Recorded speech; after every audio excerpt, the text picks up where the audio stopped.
Bless up, y'all. King Kevin in the building. As y'all know, I'm here in the A, Atlanta. Got my hat on. I'm about to actually go get a haircut. Well, get it trimmed up.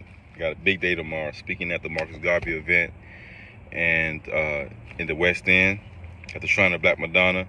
And also, the mentoring program is Saturday tomorrow at the Legacy Center.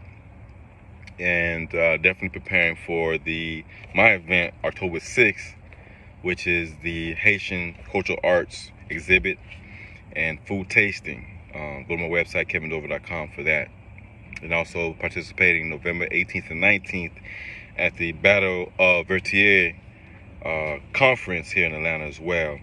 2-day conference. I'm speaking at that as well. So I'm definitely on the grind. Battle of Vertier is the last battle that took place, back when Haiti won its independence back in 1803. Now, what's going on in Haiti right now? I've been saying this for quite some time. I'm going to keep saying it. It's alarming. It's disturbing. People are being killed. Innocent people, civilians getting killed by a lot of these gangs. Because the gangs are taking over different departments. I think they say there's like 100 gangs or something like that in Haiti, taking over 70 to 80% of Port-au-Prince, which is the capital of Haiti. And on top of that, just recently, some gang in some part of Port-au-Prince is a mega city in Haiti. It was really originally only built for 300,000 people back when they first, built Port-au-Prince, which was, a popular port in Haiti.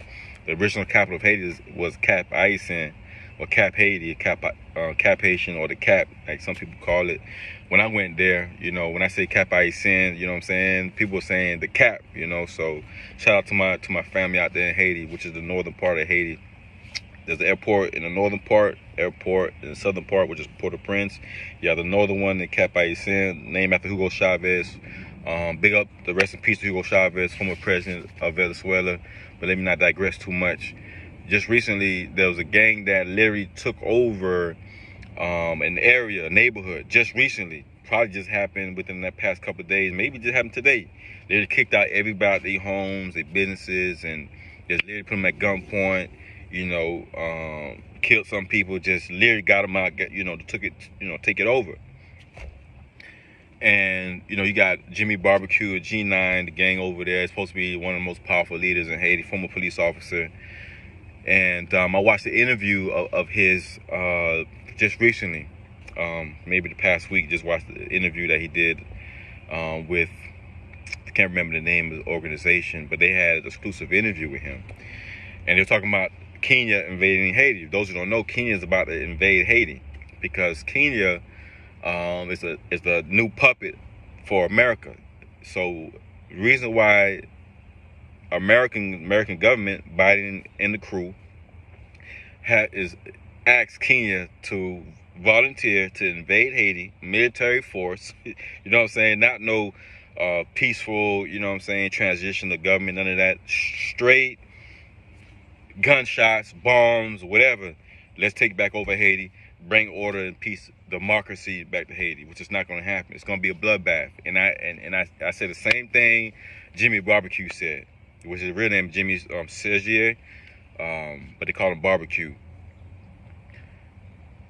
It's going to be a bloodbath. A lot more innocent people is going to get killed than getting the gang leaders or gang members who've been robbing, killing, raping, kidnapping. It is straight Mad Max type, apocalypse type environment, mayhem, chaos. Whatever you thinking, whatever you reading, it is worse than you think. And most people don't read as much as I have, or read as much as I have, or currently reading as much as I am doing now on what's going on with Haiti. Most people just watch the videos and go with what people are posting online or whatever. I'm reading books, I'm reading articles, I'm watching videos, interviews, documentaries, whatever about Haiti. I'm reading it, I'm doing it. As a matter of fact, I'm supposed to go to Haiti in September, but in Port-au-Prince, I've never been to Port-au-Prince. When I go to Haiti, I go to the Cap, only the northern side of Haiti. And I believe I've been to Pétionville. I believe I have. I forgot the university. Who university was that? University Christophe, University of Pétion.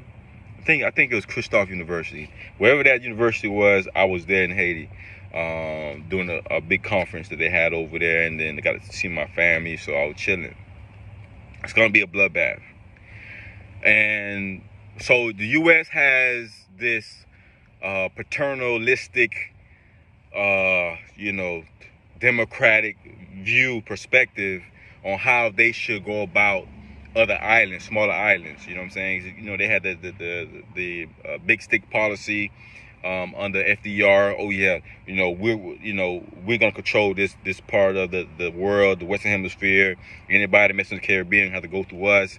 That's how they took over Haiti, 1915, 1934, which is a book I'm reading right now called Taking of Haiti, 1934 to 1940.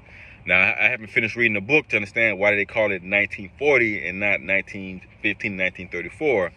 But I know it has a lot to do with, the policies that have been imposed on Haiti, which is why Haiti's crippled the way it is right now. Why it doesn't have a government the way it is right now. No government, no elected officials, no schools, no emergency care, few police officers. If they getting paid at all, some people waiting months to get paid, any type of money. There's no government entity. I don't understand how America would go and get an African country. Actually, I do understand now, but at first, go get an African country, go volunteer to go invade Haiti. Not only Kenya, but also Jamaica and Bahamas. Now, Jamaica, Bahamas governments always been puppet bullshit governments. Always been puppets, for Britain. And now U.S. has these, obviously puppets that was in Haiti ruling, but now the people fed up. Now, why is America? Why did they get Kenya to volunteer to go ahead and do this invasion? Because America is if you haven't watched the news, Mali, Niger, Burkina Faso, definitely, you know what I'm saying? They taking over. You know what I'm saying? They have coup d'etats that kicked out France, kicked out America. They straight throwing rocks and bricks at the embassies. They blocking the roads, the naval bases, the military bases, the drone bases. They got a drone base worth over $100 million that the U.S. can't even get access to right now because the people are fed up of the bullshit, and they kicked straight up. Should have been did it. Now, Burkina Faso, you got to pay attention because now the new leader there, General Ibrahim, you know what I'm saying, young cat. I think they said he's 35 years old, youngest president in the world. If he don't be careful, they're going to assassinate him because that's what they did to Thomas Sankara back in 1987. You know what I mean? Using a military buddy of his, I'm not even going to get into that. Let's stick to Haiti. Now, U.S. got Kenya to do that because Kenya wants a relationship with America. America needs relationships in Africa because they're losing the grips. They can't exploit Africa the way they wanted to. France can't do it no more like they do to. I guarantee you France is going to crumble. Just like they crumbled back during the transatlantic slave trade when they lost Haiti. They beheaded their king. Look it up. And I want to say the year was 1797 is when they beheaded King Louis and his wife, and I think her name is Queen Catherine. They beheaded both of them. You feel me? When they lost the money, the people, whenever you're losing money and economics and social order, you have social disorder. So the only reason why Britain and Spain and France and America could look all comfortable and organized and have social order, the economy is booming, it's looking good. That's why they can be at peace and point the finger and be like, those are bad guys. Truth be told, they're exploiting these other countries, becoming rich, filthy rich, and destroying them so that they can look good. They keep the money coming. They could keep pushing forward with their agendas and whatever they got going on. But truth be told, I guarantee you, give it 3 months, give a quarter of a year, France is going to be crumbling because Nigeria is one of the number one countries producers of uranium, which is used for nuclear reactors and all types of weapons and et cetera, et cetera. Bukana South food, tons of untapped gold in Bukana South food. They can't even mine their own gold because France has a tight grip on them, but not anymore because they straight kicked them out. So let's watch how things unfold. Now, Kenya, Bahamas, and Jamaica, 3 coon-ass countries, governments, because I don't want to just label all the people of Bahamas or Jamaica, Kenya to be coons. I'm not saying that. But anybody that's real from out the islands, you know what time it is. Because even back in the day, the governor of Jamaica, the white dude that was there in Jamaica, begged the United States to make sure Toussaint don't invade Jamaica. He begged the president. He begged President George Washington to make sure they don't invade Jamaica because the Haitians over there are unruly, and George Adams was begging, you know, hey, they unruly, they know how to fight, you know what I'm saying? They got the power, they got their own resources, they control their own destiny, and it completely debunked that theory that black people like to be slaves, black people like to be, you know what I'm saying, maimed and castrated and abused and all this craziness. This is how the U.S. should go about this in the UN. The UN also co-signing this bullshit, by the way. Instead of invading the country, military-wise, perhaps this time, let's be a true example, a true beacon of democracy, and go ahead and get a couple of respected Haitians here in America. A couple of respected Haitians here in America, wherever they may be. I'd love to volunteer to be one of them to be there. I would love to be there. Have them with a few soldiers just to defend them, not to attack nobody, but just to defend them, make sure their security is tight. Work out something with the leaders of these gangs and some of the community leaders in Haiti, all throughout Haiti, all the departments of Haiti. I think there's like 7 or 9 departments of Haiti. Get them to sit down at a hotel, get them with security on deck to hash out some ideas on how we can peacefully get order in Haiti. How can we get, parliament back, get the judges back, president if we choose that, or even a monarchy, but somehow get order back in Haiti. Not what the U.S. want, not what the United Nations want, because both of these two entities destroyed several, if not all, institutions of Haiti, especially in America with the Bill Clinton Farm Bill, which we are fighting now to reverse that farm bill so that they can't keep dumping rice into Haiti, rice and peanuts, and just all this free food into Haiti. Yeah, they feeding people. It's better to show someone how to fish than to keep giving them fish. You feel what I'm saying? Because then they can fish for themselves and for their family for a lifetime. So, but America wants to keep giving Haiti these IMF, International Monetary Fund money, all these international financial institutions giving Haiti crazy amount of hundreds of millions and billions of dollars in loans, which really gives these financial institutions the power to take over a country if they don't pay back that loan. You dig? That's why China doing what they're doing. Which reminds me, because of all these coups and everybody happy that Russia and China is in Haiti, and not in Haiti, well, hopefully do some business in Haiti, but all in the Africa, North, South. Africa got about, 52, 54 countries, so last time I checked. And they really want to,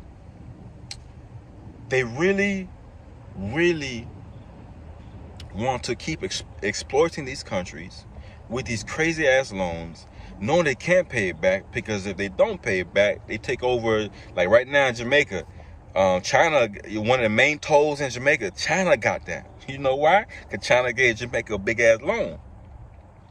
And so I just don't want my people to get so happy about Russia and China, in different parts of Africa, in the Caribbean, because you're switching out one oppressor for another. And same thing with Haiti. Haiti, like any Caribbean island, you need a big country ally. I hope that China or Russia become the allies of Haiti, but by doing so, it's an act of war against America. Now, what you guys got to understand here, the war of Ukraine is really the reason why the U.S. gives these hundreds of millions of dollars to Ukraine to keep sponsoring. They just gave another 100 million, 200 million to the war effort, a war that sees no end in sight. But they know Russia would have been one, but the U.S. keep backing them up with money, and people thinking Ukraine is an innocent country. They're not innocent at all. Not innocent. You see how they treating the prisoners of war. Anyway, they should allow leaders, community leaders, who have some clout, and don't let there be someone who just talk good on the microphone and got the crowd riled up. Get a gangster, get a Haitian gangster here in America. Get a soldier that understands the politics, understands the people, and got the heart for the people. I'm not saying all of them be gangsters and soldiers. Make sure those leaders who are sent to Haiti have it pre-organized. Hey, we coming in, we want to sit down and talk, period. Let's set it up, this hotel, here's security. We want all the leaders there. If you're not there, when we form our alliance, if you're not there, then you against, and we finna go to war with y'all. We finna eliminate y'all, throw you in jail, lock you up until everything is to our liking. You feel me? Because there needs to be some justice done. Because a lot of women were raped. They say they're saying over a third of the women has been molested, raped, sexually abused, all kind of craziness, man. The kids, oh my God, almost 2 million children in Haiti right now living on the streets. Right now, over 80% of the country is in acute hunger, acute poverty right now. I have no idea. I still to this day can't understand how in the heavens or hell can Haitians, wherever you at in America or in the Caribbean, can be throwing the Haitian flags, celebrate Haitian Flag Day. Of course, be proud of our culture and heritage. Of course, I'm proud of our culture and heritage and what we've done, being the first independent black nation in the Western Hemisphere. But we don't have our sovereignty. What our ancestors fought for is no longer there. We no longer have our sovereignty. We no longer have our sovereignty. That is a big freaking problem, y'all. Our independence is gone. The U.S. owns Haiti. It's been owning it since 1915. When they robbed the bank and took it to the city bank, New York City Bank up there in New York. And then they sold they sold the country to, you know what I'm saying, then France sold whatever stocks they had in Haiti, the banks they set up in Haiti, they sold it to America. So, and then Haiti got to get these loans at 30-40% interest, so they really, I mean, it's just crazy. Haiti don't pay down that $28 billion, $30 billion. Instead of building infrastructure and development of the country, they were paying loans. It took down there 122 years to pay off that 150 million gold francs, was turning 90 million gold francs. It took 122 years. Haiti paid that to 1947, 1948. Never had a chance. Haiti never had a chance. Haiti never had a chance to be like, you know what I'm saying, Trinidad or Bahamas or Jamaica or the DR. Haiti never had a chance. When we defeated these white folks, defeated white supremacy, you know, back in that war, 1791, 1804, that said Haiti's fate. Haiti officially from then, they had to defend itself every minute. Now to defend itself from outside entities, exterior enemies, interior enemies. The whole color complex, down there, 100 different color combinations. They have, you know, from mulatto to the gold blonde, petit blonde, you know, just craziness, man. It's like it's almost backward. It's so craziness. It's crazy. I'm just tired of this shit, man. That's why I started the Black Legacy Tour. You know, I started in Chicago, and even though I live in Atlanta, And I'm in Atlanta right now, West End. You know, I'm about to get the haircut. You know, I need to put my shirt on when I go out there. But, you know, I started Black Legacy Store, stopped the war against Haiti, because I'm like, man, look, I'm not just gonna sit back with these bourgeois Haitian organizations here in Georgia, Florida, New York, Washington, D.C., Chicago. They just want to look good. They don't give a damn about Haiti. Half my friends don't give a damn about Haiti. And half of them Haitians, they don't give a damn about their own culture. They rather go blow their money in strip clubs and gold teeth and chains and got Haitian tattoos all over them. Ain't gonna do a damn thing about Haiti. They'll do nothing tangible or even support people doing something tangible. You know how long it took me to raise $1,200? Well, we really raised $1,400, you know, because only $200 was cash, maybe $250 was cash. $1,200 shows on the GoFundMe right now, which you can support if you want. You know how long it took me to raise $1,200? Over a year. $1,200. I'm trying to raise $20,000 to go back to DC, because I just came from DC July 21st with the Haitian Solidarity Group. Shout out to Chantal and Mrs. Toussaint, Queen Chantal and Queen Toussaint for putting that together. We marched on Washington. We spoke in front of the White House. You know, I definitely spoke. I was on the mic. You see that in my videos if you follow me. I'm out here doing some real shit, you know, and connecting with people, to really working with Congress, making calls, emails, Zoom meetings with Congress members on amending this farm bill, and also to eradicate that 1934 Haitian American Treaty, which is really called now the Convention Treaty or something like that. They changed the name, which is very tricky, very intelligent. They changed the name of the Haitian American Treaty 1915-1934. I want to say they call it the Haitian American Convention or something like that.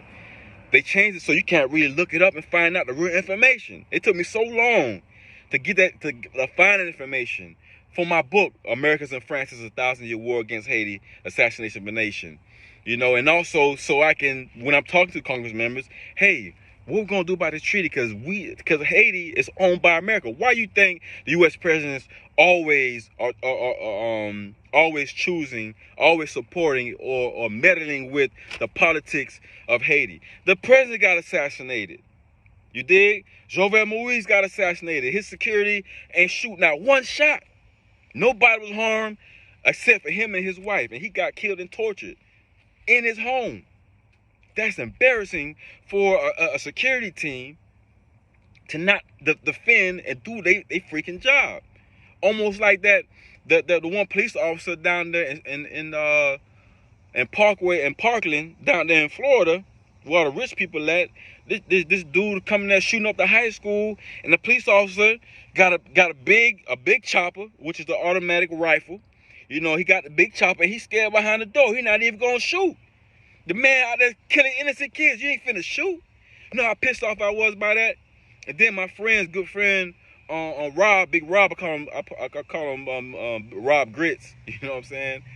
You know, his daughter went to that school, and she luckily wasn't in class that day. And a couple of classmates got killed and shot in that. If I was a parent, I would have, grabbed my gun and I would have went in that school. I would have took the gun from that police officer. Same thing I would have did to security guards that was there in the president's house.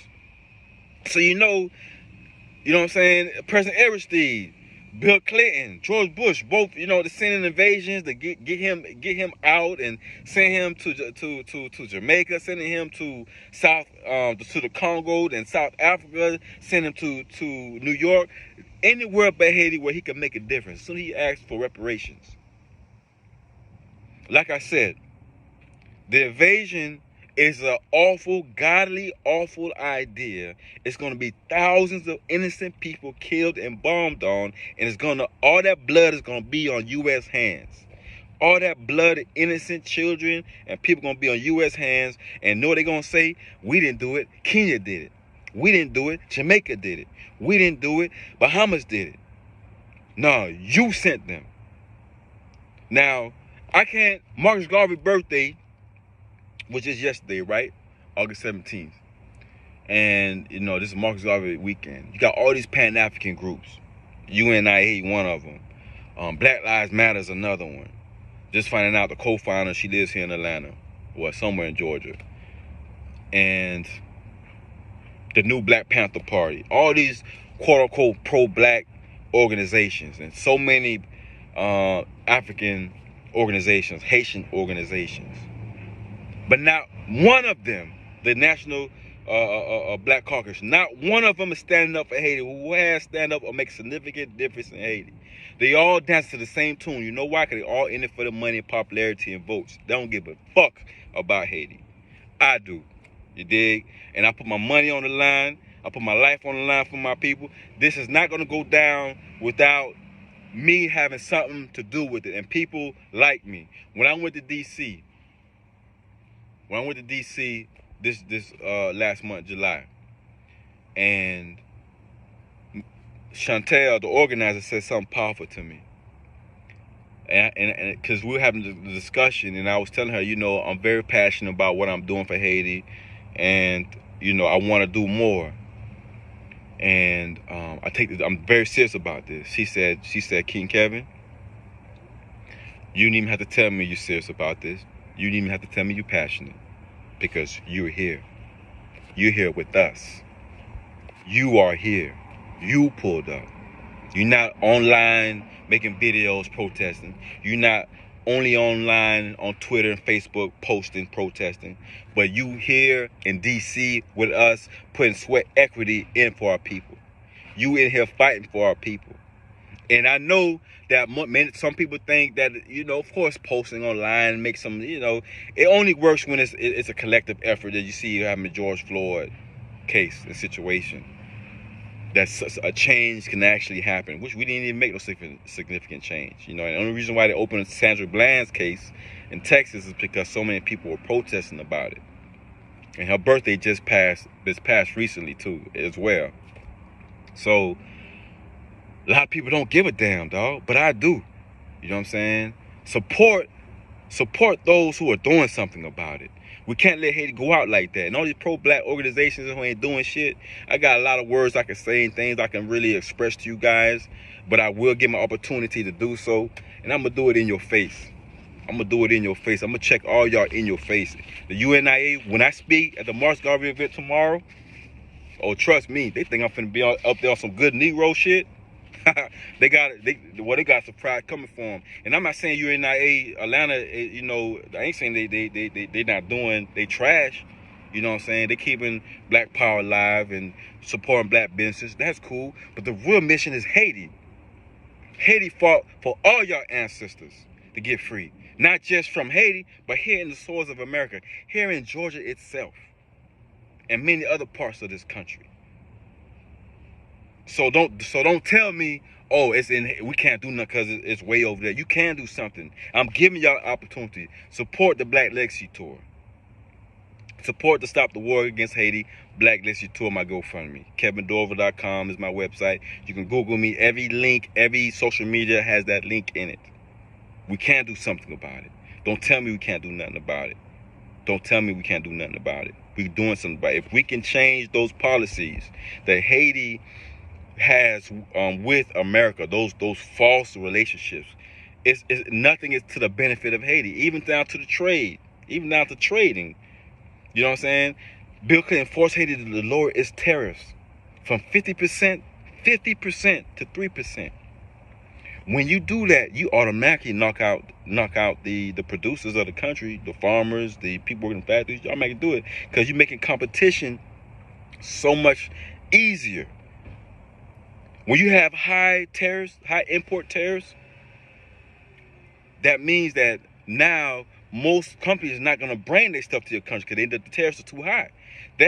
So that benefits the actual people of that country because their businesses stay intact. It stays afloat. It progresses. It has a chance to grow because the competition is less. Haiti can't compete international market in the farming. That's what we're working hard for. But anyway, I just hope they don't. I really pray to God they don't do this invasion.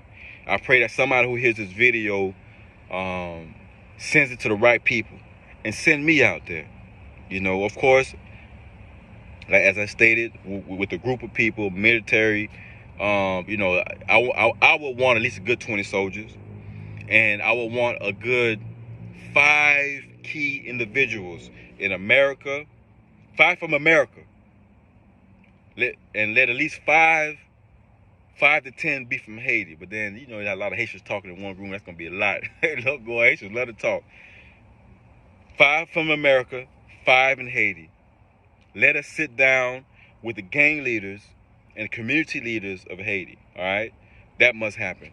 That's how we solve this problem. Not go and get guns and bombs and helicopters and drones dropping bombs and shooting up people and all that craziness. That's why America got kicked out of Africa in the first place, kicked out of Niger in the first place, because of that mentality, that military industrialization complex, right? They want to militarize everything. Guns this, bomb this, kill that. Come on, man. What about peace and love and harmony? What about that? Anyway, man, I'm out. It's Friday, TGIF, King Kemet in the building, 2023, August 18th. We here. Peace. Many blessings to Haiti. Better days, Lord. Please bless Haiti with better days.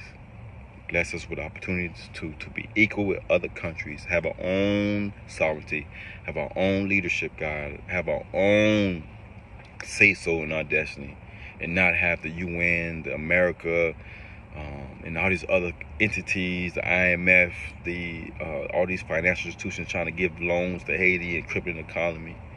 Let us follow the blueprint of Marcus Garvey, follow the blueprint of Thomas Sankara, follow the blueprint of Queen Nzinga, follow the blueprint of Booker T. Washington and General Toussaint Louverture.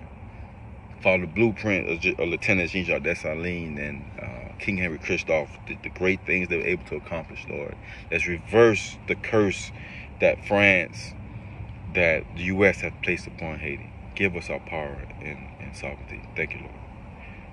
Better days is here. Amen.